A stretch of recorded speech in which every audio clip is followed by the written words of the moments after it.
বাহ বাহ, কি পোর্ট্রেট, কি background. Ready, family photograph, smile. Yes, চলো এবার বেদান্ত, সন্ধ্যা, তোমরা সরো এখান থেকে, সরো। মা এবং বাচ্চারা একসাথে। ইয়েস। হ্যাঁ,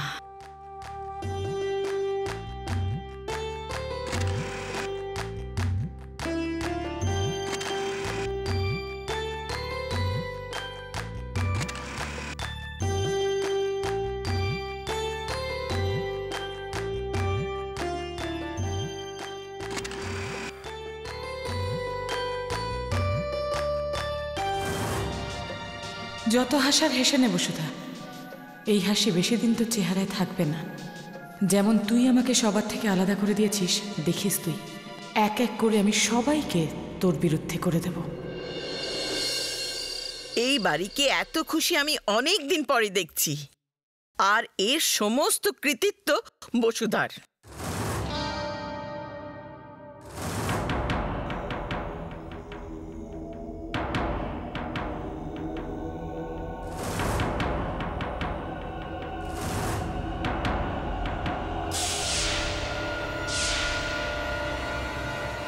এই বাড়ির সবচেয়ে বেশি প্রয়োজন বসুধাকে, আর ওর মতে যতদিন এই পরিবার থাকবে ততদিন এর ভালো হবে, এটাই আমার মনে হয়।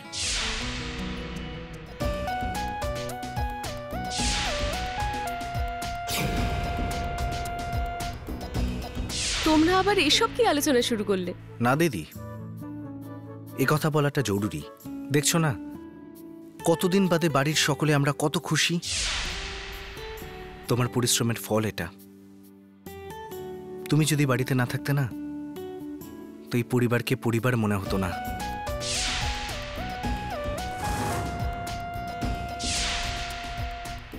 এবার আমার পিছনে লাগাটা বন্ধ করবে প্লিজ? দেখো বসুধা, যখন একটা ভালো সময় আসে তখন তার কারণটাও বুঝে নেওয়া উচিত, যাতে সবাই সেই কারণটাকে শ্রদ্ধা করতে শেখে, ভালোবাসতে শেখে। আর এটা তো মানতেই হবে যে এই সমস্ত খুশির কারণ একটাই, বসুধা।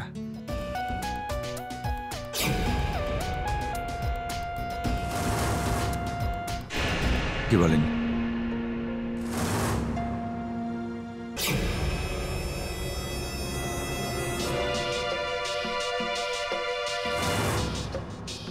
সত্যি বলি বসুধা, এখন অবধি তোমার সম্বন্ধে যতটা বলা হয়েছে সেটা কম।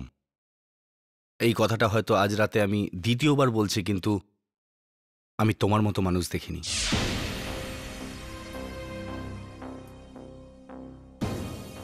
তোমার এই সম্পর্কগুলো নিয়ে, তোমার ক্ষমতা নিয়ে খুব গর্ব, তাই না? আর এই সম্পর্কগুলো তোমাকে নিয়ে খুব গর্ব। এই অটুট সম্পর্কগুলোকে আমি ভাঙব। তাহলে চলো ঠিক করা যাক যে সবার আগে তোমায় কোন দিক থেকে ভাঙব, কাকে তোমার কাছ থেকে কেড়ে নেব।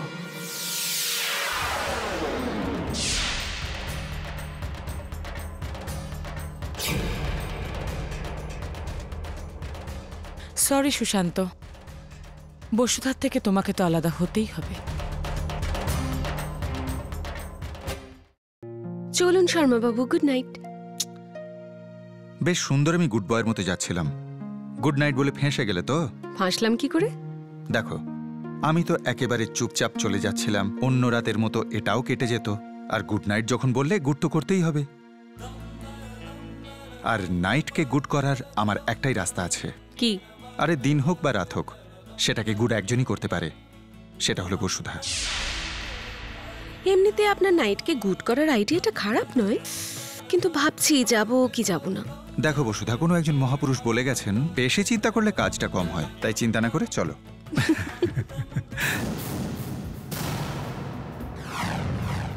এটাই তো বসুধার আসল শক্তি, সুশান্ত শর্মা। বাবার মৃত্যুর পর থেকে আজ পর্যন্ত ও পাহাড়ের মতো দাঁড়িয়ে আছে বসুধাকে রক্ষা করার জন্য। বসুধাকে হারানোর জন্য খুব প্রয়োজন ওদের দুজনের সম্পর্কের মধ্যে বিষ ঢালা। আমার জিতের জন্য এদের সম্পর্কের হার খুব প্রয়োজন। হ্যালো। না, তোমাকে আবার সেই পুরনো বেদিকার মতোই লাগছে, যে কারোর ওপর রেগে আছে আর মনের মধ্যে অন্য কিছু চলছে। হ্যাঁ, না, সেরকম কোনো ব্যাপার তো নয়। হ্যাঁ, কিছু পুরনো ভাব আছে যেটা চেহারায় রয়ে গেছে, ব্যাস। আমিও তোমার কাছে এটাই এক্সপেক্ট করি বেদিকা। হ্যাঁ, তুমি যেটা এক্সপেক্ট করো সেটাই আমি করব। আমার মনে হলো যে বসুধা আমাদের জন্য কত ভাবে, কত কি করেছে আমাদের জন্য, তাই আমিও আর সুশান্ত ওর জন্য কিছু করি। দেখো, সেসব তুমি কাল সকালে ভেবো, যখন আমি ডিউটি চলে যাব। এখন তুমি শুধু একজনের বিষয় ভাববে। কে সে? আরে অফকোর্স বিক্রম আগারকার ইয়ার। তুমি জানো আমি বিক্রম আগারকারের সম্পর্কে কি ভেবেছি? কি? আজকে তোমাকে আমি ডিনারে নিয়ে যাব। চলো, আরে? এই সময়টাকে একটু বাড়িয়ে নেওয়া যাক। Why not? কেমন লাগছে? কি কেমন লাগছে? দেখো, আগে তুমি যখন আমার সঙ্গে ডেটে আসতে তখন আমি ব্যাচেলর ছিলাম। এখন আমি তোমার ভাবি স্বামী, আর ভাবি স্বামীর সঙ্গে রেস্টুরেন্টে বসে খেতে তোমার কেমন লাগছে? ডেট, ব্যাচেলার, কি সব কথা বলছো তুমি? তোমাকে তো আমি যখন প্রথমবার দেখেছিলাম তখনই ঠিক করে নিয়েছিলাম যে যদি বিয়ে করি তোমাকেই করব। বাহ, প্রথম দেখেই একবারে ঠিক করে নিয়েছিলে? বারে ভারতীয় নারী, মানে যাকে একবার মনের মন্দিরে আরাধ্য করে নিয়েছো, ব্যাস তাকে সরাবেই না। বাহ বাবা, চমৎকার। মজা করবে না আমার সাথে? তুমি বলো তোমার কেমন লাগছে? আমার খুব আশ্চর্য লাগছে যে আগে যখন ব্যাচেলার ছিলাম তোমার সঙ্গে এখানে আসতাম ডেটিংয়ে, তখন মনের মধ্যে এইটুকু আশা থাকতো যে হয়তো বসুধাই পেমেন্টটা করে দেবে। এখন স্বামী হিসেবে বিলটা তো প্রত্যেকবার আমাকেই দিতে হবে। একদম ঠিক বলেছেন শর্মা বাবু। আপনি নোটিস করেননি, যবে থেকে আমাদের আশীর্বাদ হয়েছে তবে থেকে বাইরে এলেই আমি পার্সটা বাড়িতেই রেখে আসি। সর্বনাশ। Hi guys. আরে বাহ, তোমরা এখানে? বেদিকা, সত্যি রাইসিংহানিয়াদের সোনাই সোহাগা। দেখো কেমন সব দিক থেকে যোগ্য দুখানা জামাই পেয়েছে তারা। আরে বেদিকা, কি করছো? কাম অন, ওদের একাই বসতে দাও। আরে না না, তেমন কোনো ব্যাপার না, প্লিজ জয়েন আস। না না, আসলে আমি আর বেদিকা একটু একা বসতে চাই, if you don't mind. Oh please carry on. See you. কাটিয়ে নাও এই সময়টা দুজন মিলে। এমনিতে কাল তো বলি হতেই হবে ওকে। ঠিক করলাম না একা বসে? আচ্ছা, তোমার এটা মনে হয় না সুশান্তকে দেখে ওর খুব তাড়া বসুধাকে বিয়ে করার জন্য? আরে IG sir, sir good evening sir. Good evening ma'am, আসুন না স্যার প্লিজ। স্যার, ও আমার হবু স্ত্রী বেদিকা রাইসিংহানিয়া। Hello, hi. বেদিকা? এনাকে কে না চেনে? ইনি তো আপনারও পরিচিতি করে দিয়েছেন।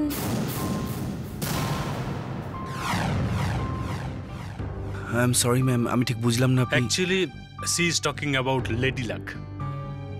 আসলে ব্যাপারটা হলো এই যে আপনি আপনার স্ত্রীর ভাগ্যে উন্নতি করছেন। Right sir. ইউনো, হতে পারে যে বেদিকার ভাগ্যে লেখা আছে যে ওর এসিপির সাথেই বিয়ে হবে, সেই জন্য পুলিশ ডিপার্টমেন্ট আপনার রেকমেন্ডেশনে আমাকে এসিপি করে দিয়েছে। Sir please join us. You carry on. Thank you sir.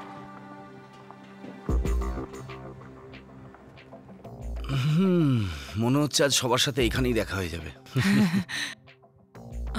তোমার খারাপ কেন লাগলো যখন উনি বললেন যে তোমার উন্নতি আমার জন্য হয়েছে? আরে কেমন ইয়ার, আমি প্রথমে ভুল বুঝেছিলাম। আমি ভাবছিলাম যে উনি বলছেন যে আমার তোমার সঙ্গে বিয়ে হওয়ার জন্য পুলিশ ডিপার্টমেন্ট আমার এসিবি করে দিয়েছে। হ্যাঁ, কিন্তু তাতে খারাপটা কি? ইউনো, আমি প্রমোশনটাকে পুলিশ স্টেশনের দরজার বাইরে ফেলে দিয়েছি। বেদিকা, আমি নিজের ক্ষমতায় জীবনে উন্নতি করতে চাই। ইউনো, টিপিক্যাল মিডল ক্লাস পুরুষ। Anyway, forget it. Cheers. Cheers. নাও। সুশান্ত আর বসুধা চলেও গেছে?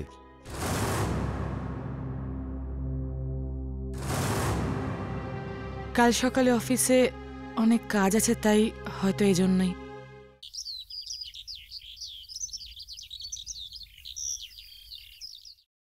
হ্যাঁ, এসো সুশান্ত। বলো বেদিকা, কেন ডেকেছ? বসো বসো। নিজের নতুন ভিজিটিং কার্ড দেখো। আমার ভিজিটিং কার্ড নিয়ে ঘুরে বেড়ানোর কোনো শখ নেই। আরে তোমাকে নিয়ে ঘুরতে কে বলেছে, একবার দেখে তো নাও। If you insist.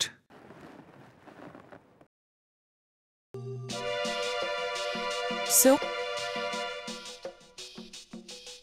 এর মানেটা ঠিক বুঝতে পারলাম না আমি।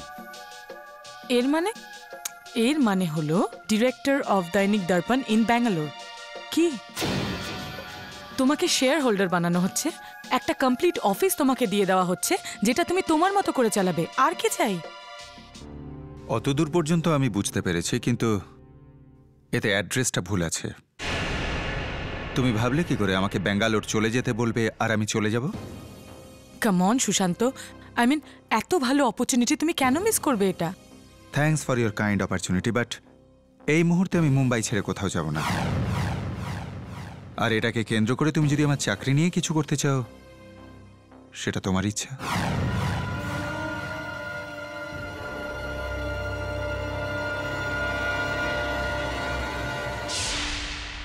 এ তো ভীষণ জেদি। আমার নয়, অন্য কারোর ভাষাও ঠিক বুঝতে পারবে। শর্মা বাবু, আপনাকে কি কোনো ডক্টর বলেছে যে সারা জীবন রিপোর্টার হয়েই থাকতে হবে? মানে জেনে গেছো তুমি? বেদিকা আমাকে বলেছে যে আপনি কি রকম ভাবে বিহেভ করছেন। দেখো, আমি ব্যাঙ্গালোর যেতে চাই না। কেন? মানুষ যেখানে সারা জীবন সুযোগের অপেক্ষায় থাকে যে তার উন্নতি কি করে হবে, সেখানে তোমার কাছে সুযোগ নিজে আসছে আর তুমি মুখ ফিরিয়ে নিচ্ছ।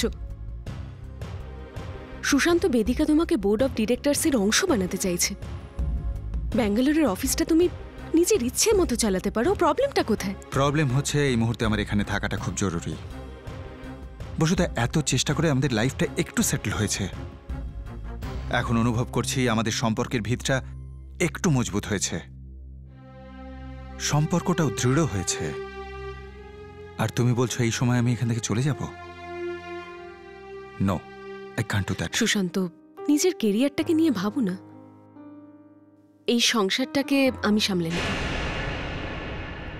শুনতে পাচ্ছ? আমার নিজের বিশ্বাসের উপর পুরো আস্থা আছে। আমার বিশ্বাস ছিল যে তুমি নিজেই নিজের হাতে করে সুশান্তকে দূরে করে দেবে বসুধা। আর এইবার এই দূরত্বটা এমন হবে যে নিজের উপর গর্ব হবে।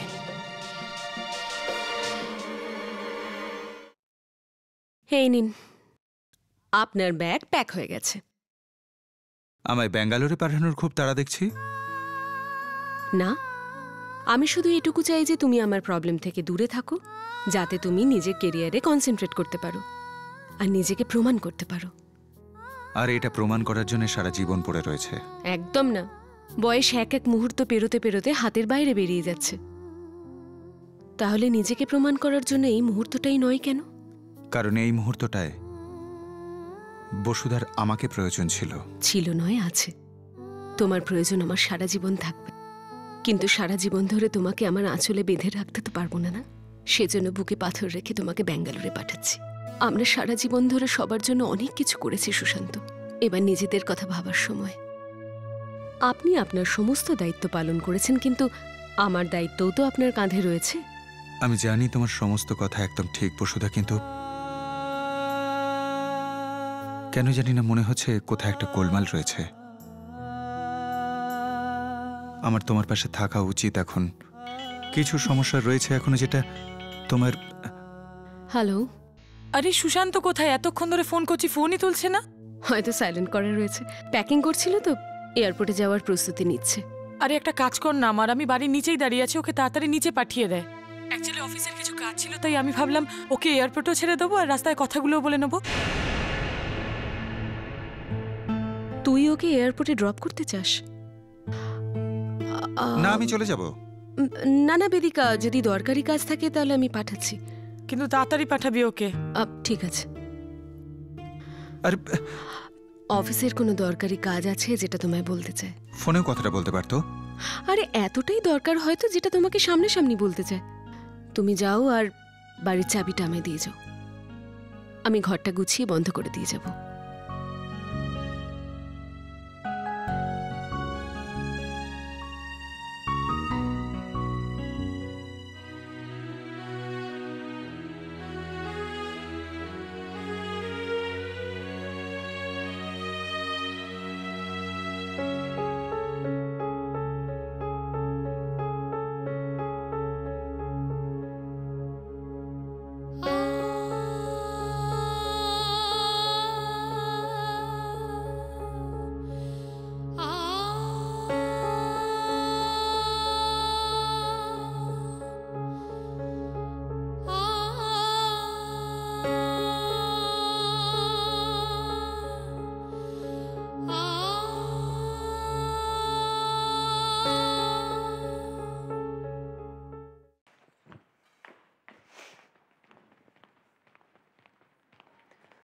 তুমি কাজ একটু বেশিই করতে ভালোবাসো দেখছি। বসুদা কোথায়? দিদি নিজের ঘরে আছেন, খুব উদাস মনে হচ্ছে, খাবারও খাননি উনি। আমি আসছি একটু। হতাশ হয়ে আছে, খাবারও খায়নি বেচারি, পুয়ার থিং।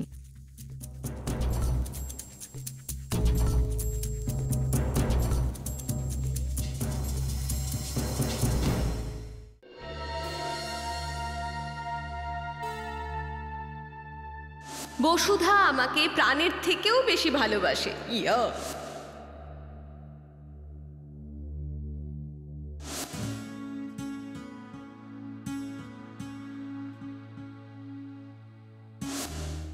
তুমি যখন আমার উপর রাগ করে চলে গেলে তখনই জানতাম যে তোমার কথা ভীষণ মনে পড়বে, কিন্তু এটা ঠিক বুঝতে পারিনি যে তোমার অভাব আমাকে এতটা গ্রাস করে নেবে। সব সময় চেয়েছি যে আমাদের স্বপ্ন পূরণ হোক সুশান্ত। আমাদের বাড়িতে একটা ছোট্ট মন্দির হবে, সেই মন্দিরে একটা ছোট্ট সিঁদুরের কৌটো, আর রোজ সকালের আরতির পর তুমি সেই কৌটো থেকে আমার সিঁথিতে সিঁদুর দেবে। সেই বাড়িতে আমাদের ভবিষ্যৎ আমি পরিষ্কার দেখতে পাচ্ছি।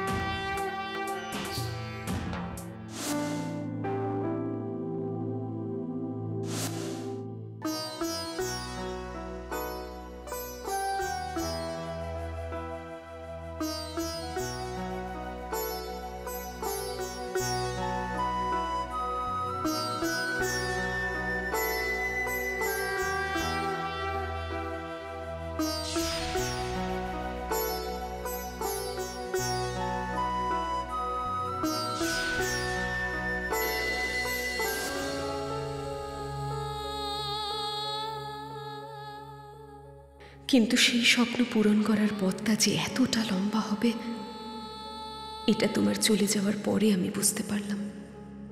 তোমাকে দূরে যেতে হলো সেই স্বপ্নের মূল্য দিতে গিয়ে, কিন্তু ভালোবাসা এখনোই ততটা গভীর।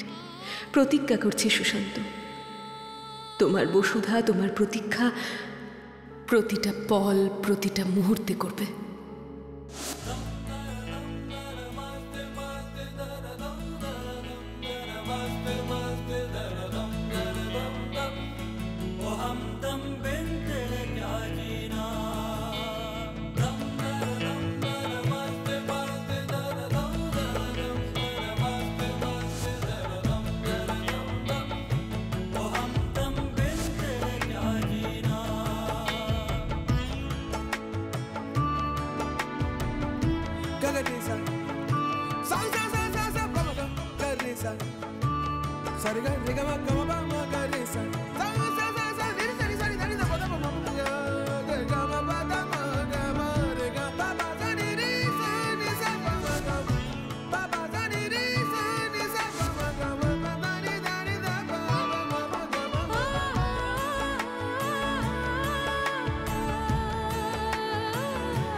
বেচারি একা ঘরে বসে সুশান্তর দুঃখে চোখের জল ফেলছে। চোখের জল ফেলার খেলা তো শুরু হয়ে গেছে বসুধা। সুশান্ত তো চলে গেল, এবার দেখ কার পালা।